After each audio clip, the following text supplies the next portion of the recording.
ফ্রিজে রাখার পর যে কোনো আইটেমই বলেন না কেন, তাই না, সেটা কি হয়, বরফ হয়ে যায়। ইনস্ট্যান্ট কিন্তু আমরা ব্যবহার করতে পারি না, আমাদের কিন্তু একটু সময় লাগে, অপেক্ষা করতে হয়। তো সুপ্রিয় দর্শক, আসসালামু আলাইকুম। কিন্তু ফ্রিজে রাখার পর সেখান থেকে বের করে ইনস্ট্যান্ট আপনি সহজেই বক্স থেকে বের করে রান্নার কাজে ব্যবহার করতে পারবেন, এরকম একটা টিপস কিন্তু আজকে শেয়ার করব। আর এই টিপসটা আমি অনেক মাথা খাটিয়ে এরকম একটা টিপস বের করেছি, যেটা কিনা আমি প্রায় করে থাকি, আপনাদের সাথে শেয়ার করা হয়নি, কিন্তু আজকে প্রথম শেয়ার করব। আশা করছি আপনাদের সবার কাজে লাগবে, এবং যারা নতুন আছেন তাদের তো খুবই কাজে লাগবে, যারা নতুন দম্পতি আছেন খুবই উপকার হবে আশা করছি আপনাদের। তো মনোযোগ সহকারে ভিডিওটা দেখবেন, কোথাও এতটুকু টানবেন না, টানলে কিন্তু বুঝতে পারবেন না, কারণ পুরো ভিডিও জুড়ে আমি অনেক টিপস আপনাদের সাথে শেয়ার করব। আর এই টিপসটা জানাটা আমি মনে করি যারা পুরাতন আছেন নতুন আছেন সকলেরই জানাটা ভীষণ প্রয়োজন এবং জরুরি। আর এটা কিন্তু সংসার জীবনে আমাদের খুবই কাজে লাগে। তো সেটাই আজকে গুরুত্বপূর্ণ একটা টিপস কিন্তু আপনাদের সাথে শেয়ার করব। সেই সাথে এই যে দেখতে পাচ্ছেন আমি কিন্তু এখানে টমেটো নিয়েছি, দুই ধরনের টমেটো, ঠিক আছে। একটা হচ্ছে টক টমেটো, আর একটা হচ্ছে একটু মিষ্টি টাইপের টমেটো হয় না, যেটা আমরা সালাতের কাজে ব্যবহার করি, সেটা নিয়েছি। এখানে দুই ধরনের টমেটো আমি কিন্তু শুরু থেকে দেখিয়ে যাচ্ছিলাম, নিশ্চয়ই আপনারা খেয়াল করেছেন। তো যেটা আমি করছি, এই যে ছুরি দিয়ে একটু কেটে নিচ্ছি সমান করে, অথবা এই যে মাঝখানের যেই সাদা অংশটা সেটা কিভাবে ফেলতে হয় সেটাও কিন্তু আমি শুরুতেই ভিডিওতে দেখিয়ে আসতেছি। তো আপনারা নিশ্চয়ই খেয়াল করেছেন, কথার ফাঁকে ফাঁকে ভিডিওটা চলে গিয়েছে, আপনারা নিশ্চয়ই খেয়াল করেছেন। যাই হোক, আমি যেটা করেছি, হ্যাঁ, মুখের অংশটুকু ফেলে দিয়ে তার ব্যাক সাইডে কিন্তু একটু কেটে নিয়েছি। এখন আমি সিদ্ধ করতে বসাবো। আর যে টেকনিকগুলো টিপসগুলো আমি কিন্তু সামনে নিশ্চয়ই বলবো, আস্তে আস্তে সামনে আসতেছে ভিডিওর সামনে। তো এখন আমি টমেটোগুলোকে তো দেখতেই পেয়েছেন আমি কি করেছি, মুখের অংশটুকু ফেলে ব্যাক সাইডে আমি একটু কেটে নিয়ে এখন কিন্তু আমি একটা ফ্রাই প্যানে বসিয়ে দিয়েছি। এখানে আমি ব্যবহার করেছি দুইটা পেঁয়াজ কুচি এবং রসুন, একটা পুরো আস্ত রসুন কিন্তু এখানে দিয়েছি, এবং কাঁচামরিচ দিয়েছি লাল দেখে কয়েকটা, সবুজ দেখে কয়েকটা, ঠিক আছে। সেই সাথে এখানে আমি লবণও ব্যবহার করেছি, দিয়ে সেদ্ধ করতে বসিয়ে দিয়েছি। তো অলমোস্ট কিন্তু সেদ্ধ অনেকটাই হয়ে গেছে, আমি একটু চেক করে নেব। তো এই তো খোসাটা কিন্তু উঠে যাচ্ছে উপরে স্কিনে, তার মানে সেদ্ধ হয়ে গেছে। এখন আমি নামিয়ে নিয়েছি।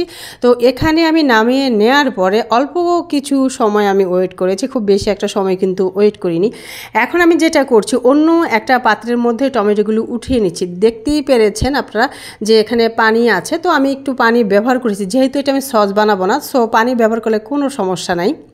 তো সস বানানোর ক্ষেত্রে সেটা করা যাবে না। আর আমি ইতিমধ্যে একটা সস বানানোর রেসিপি কিন্তু শেয়ার করেছিলাম, সেটা ডেসক্রিপশন বক্সে আমি লিঙ্কটা দিয়ে দেবো, আপনারা চাইলে দেখে নিতে পারবেন সুপ্রিয় দর্শক। তো নেক্সট যে প্রিপারেশন সেটা হচ্ছে, আমি এখন কিন্তু স্কিনটা ফেলে দিচ্ছি, খুব ইজিভাবে স্কিনটা টান দিলেই বের হয়ে যাচ্ছে এই প্রসেসে যদি আপনি এটা করেন। তো আমি করে নিচ্ছি, দেখতেই পাচ্ছেন কতগুলো স্কিন বের হয়ে গিয়েছে। তো এরকমভাবে স্কিনটা বের করে নিলে আমি যেই পদ্ধতিটা টেকনিকটা আপনাদেরকে দেখাবো, এতে কিন্তু খুবই সহজ হয় এবং সুবিধা হয়, ঠিক আছে। তো অনেকগুলো স্কিন কিন্তু আমি এর মধ্যে বের করে নিয়েছি, অলমোস্ট আমার সবগুলো স্কিন বের করা কমপ্লিট হয়ে গেছে। এখন আমি নেক্সট কাজে চলে যাব। সেই জন্য আমি ওই যে পানি সহ ফ্রাই প্যানটা বসিয়ে দিয়ে আর স্কিনগুলো ফেলেছিলাম যেই টমেটো থেকে, সেই টমেটোগুলো আমি সবগুলো কিন্তু এখানে দিয়ে দিব। তো দেওয়ার পর আরও কিছু উপকরণ কিন্তু এখানে আমি অ্যাড করে নিব। সেই উপকরণগুলো কি কি, সেগুলো হচ্ছে এখানে আমি সামান্য একটু হলুদ দিয়ে দিব, এবং দিয়ে দিব সামান্য মরিচের গুঁড়া দিয়ে দিব, ঠিক আছে।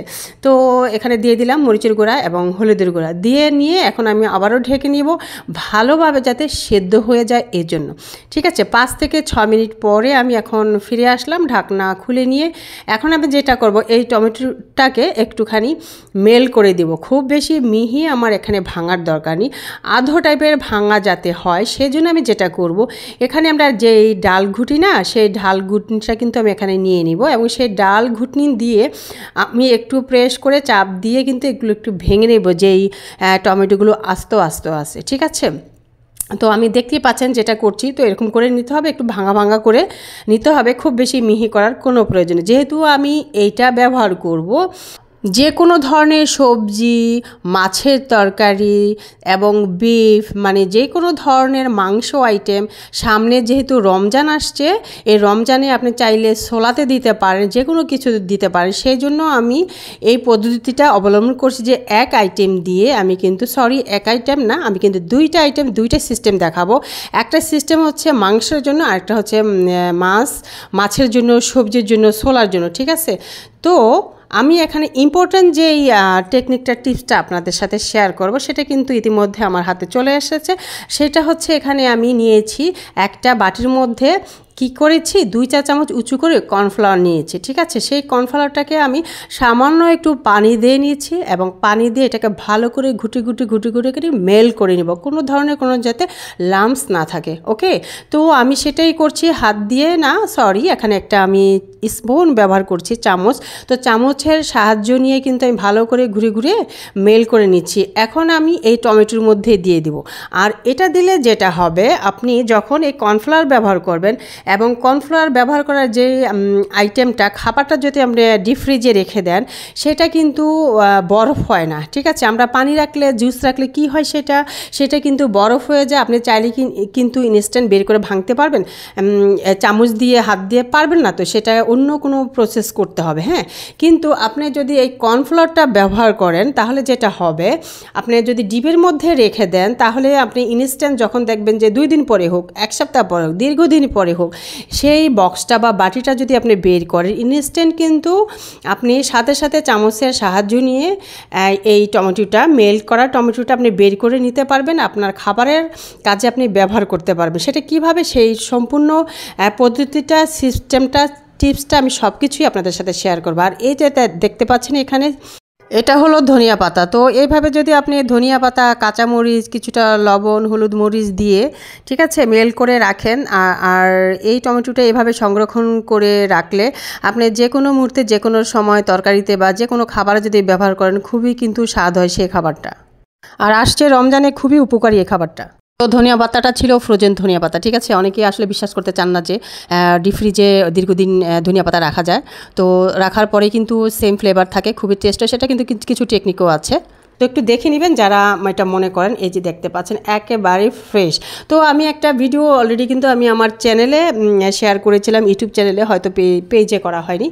তো ইচ্ছে আছে পেজে আমি একটা ভিডিও শেয়ার করব ধনিয়া পাতা নিয়ে, এবং সাথে অনেক টিপস থাকবে। যারা নতুন আছেন, পুরাতন আছেন, আশা করছি সবারই উপকারে আসবে। তো আমি ধনিয়া পাতাটা এখানে ব্যবহার করে নিলাম। তার আগে কিন্তু আমি কি করেছি, অর্ধেকের চেয়ে কিছু অংশ এই যে হাঁড়িতে আমি কিন্তু আলাদা করে নিয়েছি, বাকি অংশটুকুর মধ্যে কিন্তু আমি ধনিয়া পাতা ব্যবহার করেছি।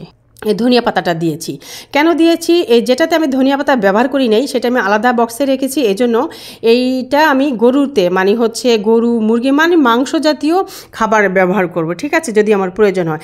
আর এই যেটা আলাদা করে রাখলাম না, ধনিয়া পাতাটা ব্যবহার করলাম। আর এটা হচ্ছে আমি মাছ, সবজি এবং হচ্ছে ছোলাতে ব্যবহার করব, ঠিক আছে? এই জন্য আমি কিছুটা ধনিয়া পাতা দিয়ে নিলাম। তো এইভাবে করে এই উপকরণগুলো দিয়ে যদি আপনি বক্সে করে ডিপের মধ্যে রেখে দেন, এইভাবে রাখলে সারা বছর আপনি রাখতে পারবেন, যখন খুশি, যেভাবে খুশি আপনি ব্যবহার করতে পারবেন।